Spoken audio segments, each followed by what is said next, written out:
I am not a dermatologist by profession, but I am a certified esthetician. As a beauty therapist, I would love to share my personal experience. Hello everyone! Welcome back sa ating channel again. So guys, ngayon guys is mag-unboxing tayo ng skincare products, which is in-order ko siya sa Pilipinas pa. So bali, anak na kasamahan ko is dumating siya nung Monday ng umaga. So ngayon is may in-order ako sa kanya kasi kung I don't know kung meron to dito sa Dubai, pero malamang mahal yun. So instead nagpa-order ako sa kanya sa Pilipinas. So ito na guys, atin ang bubuksan ang aking unboxing. So at the same time guys is i-ano din natin to, ano to, laman. Actually ginamit ko na to siya guys, kaya nag-order ulit ako kasi gusto ko siya. So ito yun guys, so ito yung Dermax Skin Essentials Skin Intensive Rejuvenation. So alam ko guys, ito is very common ngayon sa Pilipinas, saka very sikat sa Pilipinas. So meron din akong advice sa inyo guys kung paano to siya gamitin, kasi nakalagay dito is ang instruction kasi. So bawat product guys is may mga tinatawag siya manufacturer's instructions, but it doesn't mean na kung parang feel nyo na parang may burning sensation na siya, so it means na your skin itself is signaling you that you have to slow down, kasi ito guys is acid to. So hindi siya ibig sabihin na pampakinis siya tapos pwede mo na siyang araw-arawin gamitin. So especially sa Pilipinas guys is we are very exposed to sunlight kasi hindi naman lahat is meron sasakyan, diba? So ang iba is nagko-commute, so habang naghihintay ka ng jeep is mainit siya. So so guys, ngayon is atin ang bubuksan ang ating so again, ang laman nito guys is so ito yung sabon. Ito yung pinaka first step, sabon. So ang ginagawa ko dito guys is hinahati ko siya. So pwede ko rin ito siyang gamitin sa katawan kasi may kasi ito siya may lightening effect. So alam naman natin mga Pilipinos, we are very into lightening. So gusto natin is puputi tayo. So meron to siyang koji at the same time carrot. So yan ang kanyang main product. Tapos after is itong toner.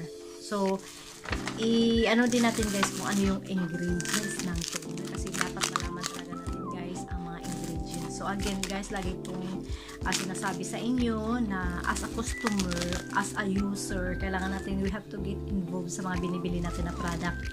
Kasi hindi ibig sabihin na may nakita kasi advertisement, maganda sa kanya ang result, ibig sabihin magiging ganyan din ang resulta, expectation mo. Pero you have to understand na ang skin natin is, or tayo is may kanya-kanya tayong skin type. So hindi ibig sabihin na yung results niya is super ganda, then ang kanyang skin type naman is hindi hindi siya prone to pimples, or hindi yung skin niya is hindi allergic. So kung ikaw ang gagamit, may mga allergy siya, ibig sabihin may mga reaction siya, so ibig sabihin mayroon kang allergy reaction, or yung skin is very sensitive. So again, you have to be very very careful.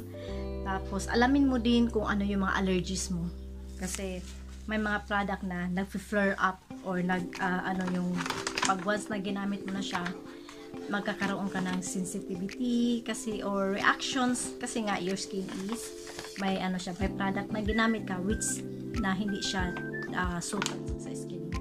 So and then sa laman nito guys is meron din siyang sunblock. Sunblock is very important. Sunblock. And then night cream. So again guys, itong na to is meron na to siya nakalagay na directions for use. Kumbaga ito yung kanilang manufacturer's directions. So sinasabi dito kung paano mo siya gamitin at kung paano mo siya paano ang paggamit ng so kumbaga mayroon na siyang steps by steps. So unang is nakalagay dito yung sabon niya, and then after is yung toner, tapos after is yung day cream, and then after is yung kanyang night cream. But guys, you have also to basahin nyo rin. Nasa baba is meron dyan siyang disclaimer. So ibig sabihin, sinasabi dito guys na ang client nila is hindi nila alam kung ano ang skin history ng client, or kung anong meron skin type sila, nakalagay din dito. At saka sinasabi din dito guys na kailangan is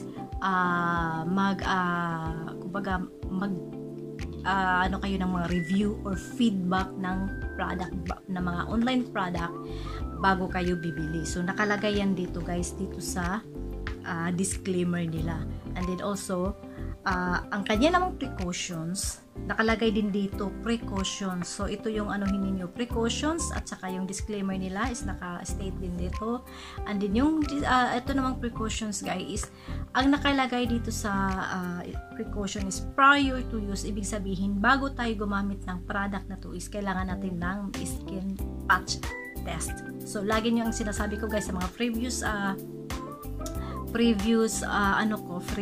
na video na kung hindi ka sure sa product na bibilhin mo is kailangan natin mag-skin patch test para malaman natin kung mayroon man tayong mga allergic reactions, or kung ang skin ba natin is sensitive.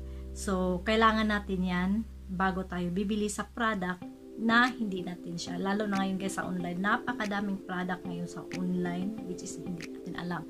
So yung mga sinasabi na naglalagay ako ng hindi ako naglalagay ng blusher pero parang naka-blush yung mukha ko, pero pag once kasi guys kung pwede naman tayong gumamit ng kahit anong product, pero kailangan talaga is yung my proper use. So do not overuse the product kasi yan ang magiging ng bad results sa ating skin.